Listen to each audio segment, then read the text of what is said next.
POV. Ew. POV. You're a young adult, newly entering the workforce. The pet in the step, okay? Birds are chirping outside, maybe it's the ringing in your ears post-blurb. Who's to say? Walking around in a post-academic, pre-Candy Crush obliterating fugue state with something brewing in your stomach. Is it nausea? Is it love? Dysentery? And all is right with the world. Dare I say, everything is as it should be. Except for one small nagging question. What the fuck do we do now? Obviously, I don't know. Or would I be making this video? But this is for people who feel a little bit bamboozled by the turn of events in their life. There was no turn. No events were turned.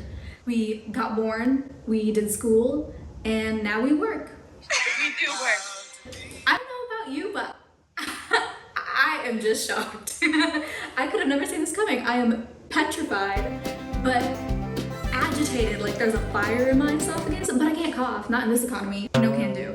But where I am now, I truly couldn't have seen it coming, even though all roads led me here. And I think I'm beginning to understand why. I saw this thing on Instagram about these little ducklings that were like waddling near a pond, and the person recording was like, something about watching such a sweet sign of life creates a pause in the panic. She said that, oh my God, a pause in the panic. And I remember reading that and being like, that is such an acutely wonderful way of saying what she meant. And I want to tattoo it on the inside of my eyeball so I can see it every night before I go to sleep. Pause in the panic. So let's pause in the panic. Pause with me in the panic for a second. And let's think about what a wonder it is that we're able to think at all and use it to answer one simple, not so simple question. What don't you want? What the fuck don't you want to do, you know? If you're restless or angsty or anything under the blue but moon, I feel like we have to figure out why first. And if you're anything like me, you've taken the path most traveled and it has not made a damn difference in the end. Robert Frost was freaking right when that happens. Which brings me to like the next thing. What now? What next step are we supposed to take to make sure the way our life is going doesn't further entrench us in existential stalemate and dread, you know? I didn't have to say it like that. But how do we get unstuck? How do we feel unstuck? In other words, where do we go from here? Or more aptly, how do we go from here? And the answer is inside of you. Can you imagine if I just ended the video there? Fade to black. Okay, no, but think about it like this. You have life and you have consciousness, and it becomes almost your duty to use those two things at the same time. So interrogate yourself. I think that's where to start. It takes a little bit of time and it takes a little bit of honesty, but if you think about it like reading a map, I think it becomes a little easier. If driving on cliff's edge makes you antsy, stay inland. You know, if the flat Midwest terrain is boring to you, find a hill. If you like driving with the GPS on, do you need the directions plugged in? Or do you like your passenger to tell you what to do? Well, obviously this is a metaphor, it's a metaphor.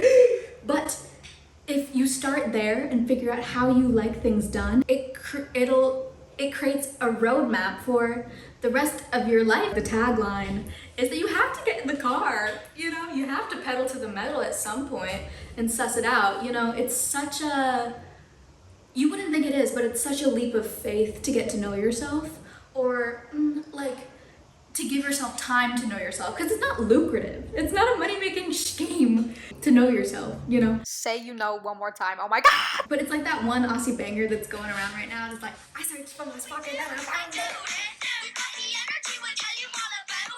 So search. So literally search. Just search. Just look for it. Look for it. We're doing this. Find what calms you and what excites you, what personalities you prefer to be around and what that says about your own, what feels familiar versus what doesn't, and what may be worth that risk into unknown territory to put yourself in situations where you can suss it out. Listen to the nag in your heart or the new idea. Gift yourself the opportunity to know yourself. And I think once you start that, it becomes almost impossible to act in the contrary. Because you, your essence, the person that you are, becomes the driving force in your life. And it comes from such an unwavering, deep-rooted place. This is not to say that people can't change, but hopefully once you kind of adopt that framework, which I'm also trying to do, then every change in your person becomes a new leg of a journey instead of something to dread or fear. And I imagine and hope we won't feel this impending doom and we won't freeze frame IRL. Well, maybe we will, but it'll be like artsy and aesthetic instead of cringe and depressing, you know? And maybe I'm the only one who needs to hear this, but following your heart is back in style, dude. And it's not a seasonal trend. This one is timeless, I promise. It's Mulan core. It's literally Mulan core. All roads lead to Mulan. This is a reminder to be kind to yourself, and actually, you do have time. Actually, you do. All right, well, bless ya, love ya, ciao.